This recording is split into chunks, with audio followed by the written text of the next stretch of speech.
That night at the dinner table, he brought it out and set it down beside her plate. Doris stared at it, her hand to her mouth.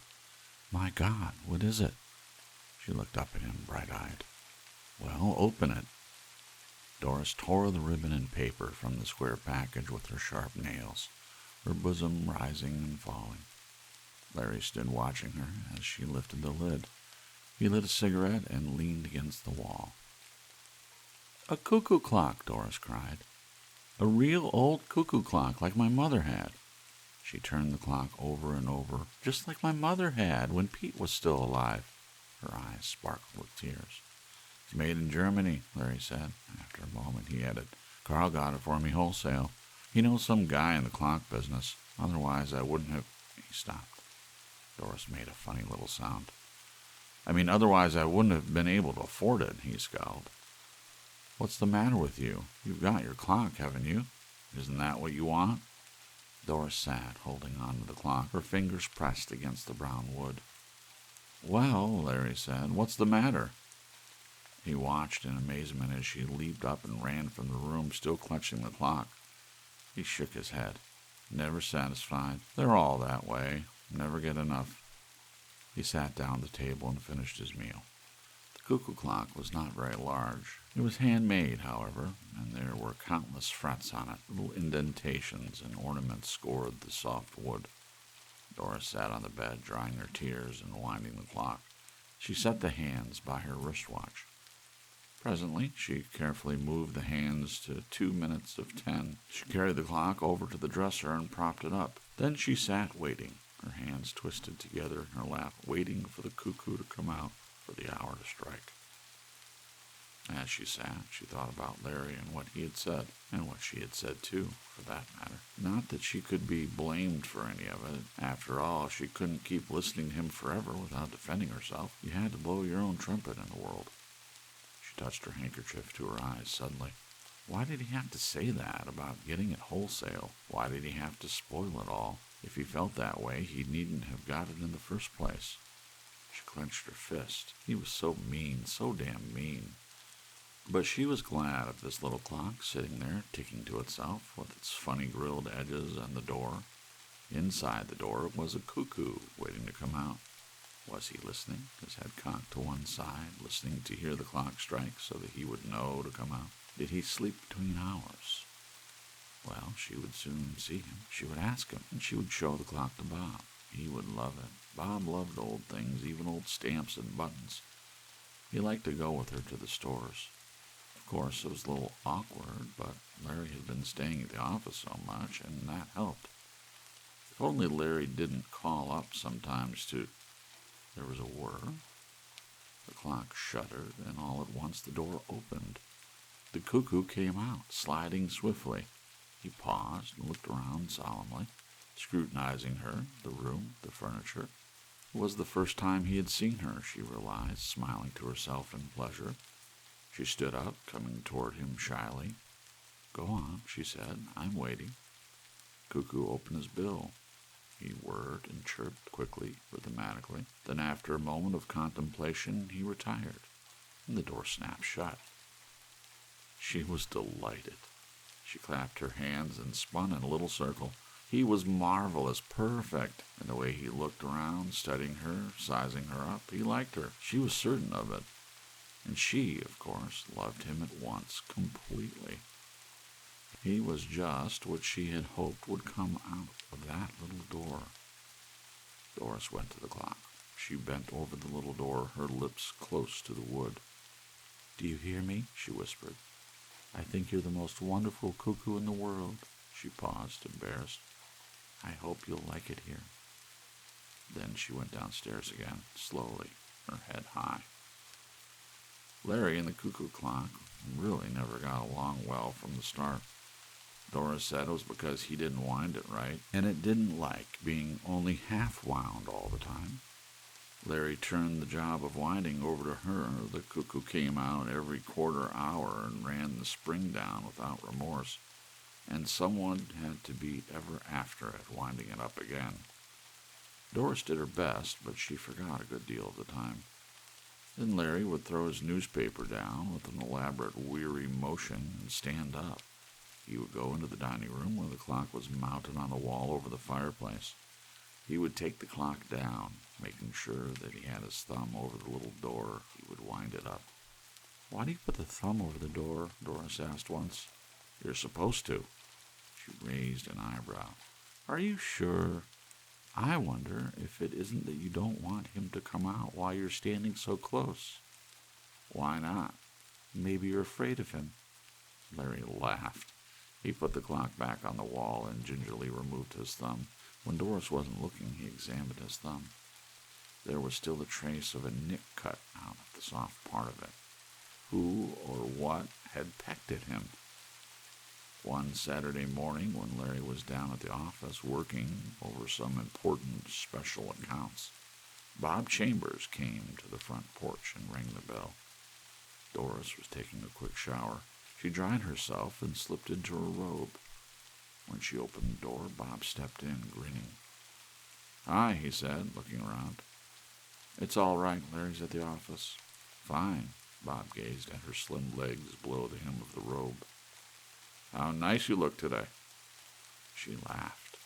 "Be careful. Maybe I shouldn't let you in at all." They looked at one another, half amused, half frightened. Presently Bob said, "If you want, I'll—" "No, for God's sakes." She caught hold of his sleeve. "Just get out of the doorway so I can close it. Mrs. Peters across the street, you know." She closed the door. "And I want to show you something," she said. "You haven't seen it."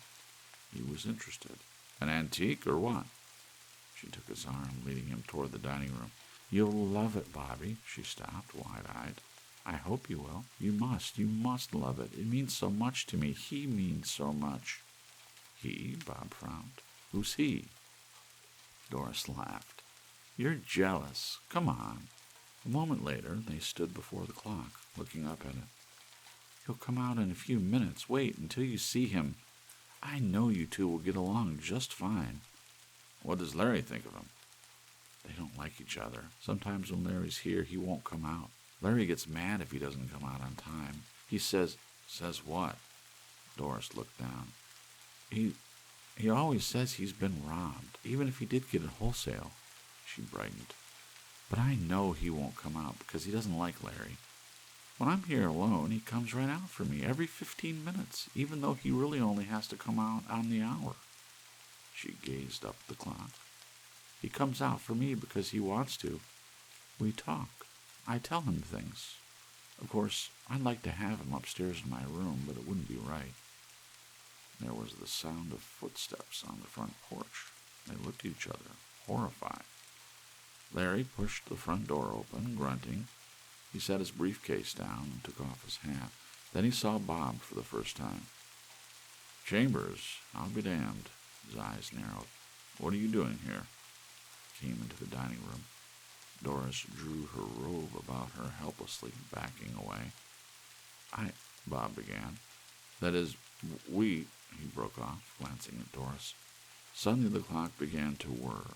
The cuckoo came rushing out, bursting into sound. Larry moved toward him. "Shut that den off," he said. He raised his fist toward the clock. The cuckoo snapped into silence and retreated. The door closed. "That's better." Larry studied Doris and Bob, standing mutely together. "I came over to look at the clock," Bob said. "Doris told me that it's a rare antique and that—" "Nuts! I bought it myself." Larry walked up to him. "Get out of here." He turned to Doris. "You too, and take that damn clock with you." He paused, rubbing his chin. "No, leave the clock here. It's mine. I bought it and paid for it." In the weeks that followed, after Doris left, Larry and the cuckoo clock got along even worse than before. For one thing, the cuckoo stayed inside most of the time, sometimes even at 12 o'clock when he should have been busiest. And if he did come out at all, he usually spoke only once or twice, never the correct number of times. And there was a sullen, uncooperative note in his voice, a jarring sound that made Larry uneasy and a little angry. But he kept the clock wound because the whole house was very still and quiet, and it got on his nerves not to hear someone running around, talking and dropping things. and even the whirring of the clock sounded good to him. But he didn't like the cuckoo at all, and sometimes he spoke to him. "Listen," he said late one night to the closed little door. "I know you can hear me. I ought to give you back to the Germans, back to the Black Forest." He paced back and forth. "I wonder what they're doing now, the two of them, the young punk with his books and his antiques. Man shouldn't be interested in antiques, that's for women." He set his jaw. "Isn't that right?" The clock said nothing. Larry walked up in front of it. "Isn't that right?" he demanded. "Don't you have anything to say?" He looked at the face of the clock. It was almost 11, just a few seconds before the hour. "All right, I'll wait until 11. Then I want to hear what you have to say. You've been pretty quiet the last few weeks since she left." He grinned wryly. "Maybe you don't like it here since she's gone," he scowled. "Well, I paid for you, and you're coming out whether you like it or not. You hear me?" 11 o'clock came. Far off at the end of town, the great tower clock boomed sleepily to itself. But the little door remained shut. Nothing moved. The minute hand passed on, and the cuckoo did not stir. He was someplace inside the clock, beyond the door, silent and remote. "All right, if that's the way you feel," Larry murmured, his lips twisting. "But it isn't fair. It's your job to come out. We all have to do things we don't like." He went unhappily into the kitchen and opened the great gleaming refrigerator. As he poured himself a drink, he thought about the clock. There was no doubt about it. The cuckoo should come out, Doris or no Doris. He'd always liked her from the very start. They had got along well, the two of them. Probably he liked Bob, too. Probably he had seen enough of Bob to get to know him. They would be quite happy together, Bob and Doris and the cuckoo. Larry finished his drink. He opened the drawer at the sink and took out the hammer. He carried it carefully into the dining room. The clock was ticking gently to itself on the wall. "Look," he said, waving the hammer. "You know what I have here? You know what I'm going to do with it? I'm going to start on you. First," he smiled. "Birds of a feather, that's what you are, the three of you." The room was silent. "Are you coming out, or do I have to come in and get you?" The clock whirred a little. "I hear you in there. You've got a lot of talking to do, enough for the last 3 weeks. As I figure it, you owe me." The door opened. Cuckoo came out fast, straight at him. Larry was looking down, his brow wrinkled in thought. He glared up, and the cuckoo caught him squarely in the eye. Down he went, hammer and chair and everything, hitting the floor with a tremendous crash. For a moment the cuckoo paused, its small body poised rigidly. Then it went back inside its house. The door snapped tight shut after it. The man lay on the floor, stretched out grotesquely, his head bent over to one side. Nothing moved or stirred. The room was completely silent, except, of course, for the ticking of the clock. "I see," Doris said, her face tight. Bob put his arm around her, steadying her. "Doctor," Bob said, "can I ask you something?" "Of course," the doctor said. "Is it very easy to break your neck falling from so low a chair? It wasn't very far to fall. I wonder if it might have been an accident. Is there any chance it might have been suicide?" The doctor rubbed his jaw.